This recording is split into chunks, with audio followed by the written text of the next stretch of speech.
Yeah, okay, this isn't exactly Calvinism, but it's been rolling around in my head for a while, so we're going to give it a shot.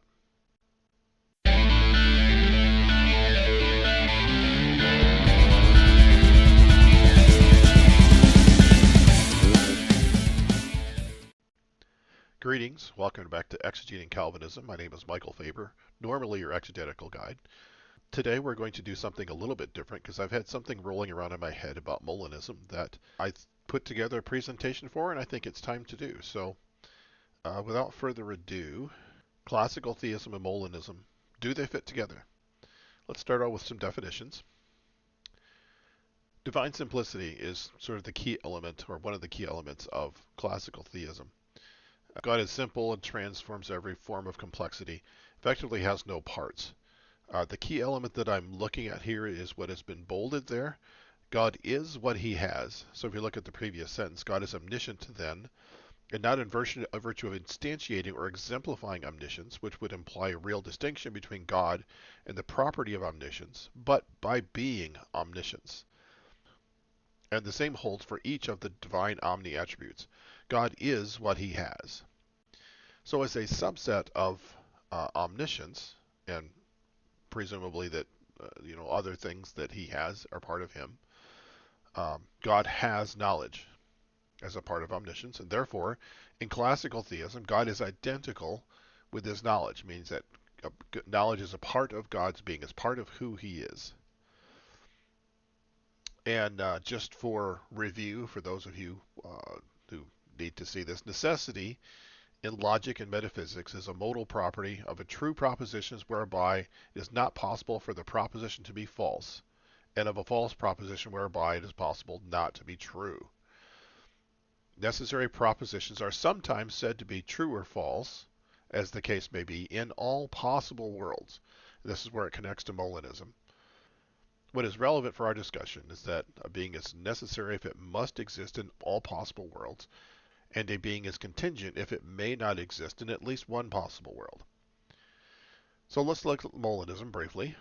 Molinism, defined by Free Thinking Ministries, uh, Molina pointed out that since God is all-powerful, that God has the ability to create many different possible worlds, including worlds with creatures who he does not always causally determine. That is to say, God has the power to create beings who possess libertarian free will. God also had the power to not create any world at all. And I think that's a pretty common position, as God was free to create. So let's look at these possible worlds. Up in the upper left-hand corner, that's me. I know I'm a little thinner than maybe in real life, but still, that's me.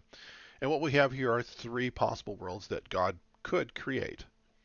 We're not going to give any specific detail to them other than I exist in two of them. So the third possible world, I don't exist. So I have a 66% chance. I guess I'm kind of okay with that. And so what we can see in possible world one, in circumstance A, let's say I'm standing at McDonald's at noon on June 5th, 2025. I freely choose B, which is to order a double cheeseburger. Thus, God knows that I freely choose the double cheeseburger. In possible world B, I'm in circumstance C. I'm standing in Jimmy John's, and I decide to order the number 10, the Hunter, with extra pickles. And thus, God freely knows that I do D. And of course, sadly, in possible world 3, I don't exist. And so God knows I don't exist. Thus, God would know different things about the actualized world depending on which world he actualized. God's knowledge of possible world 1, if it was actualized, would be different than God's knowledge of possible world 2, if that were actualized. Same with possible world 3. Thus, there would need to be a different God in each possible world, one whose knowledge, that is identical with his being, is aligned with that possible world.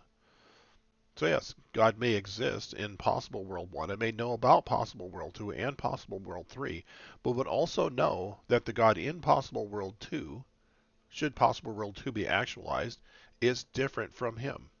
Different in knowledge, therefore different from him.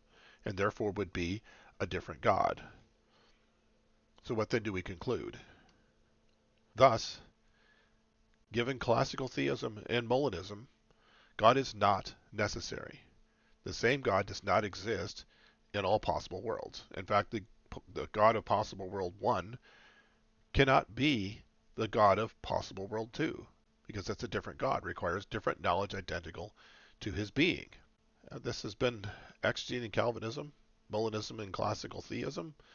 Come look me up at youtube.com/@exegetingcalvinism.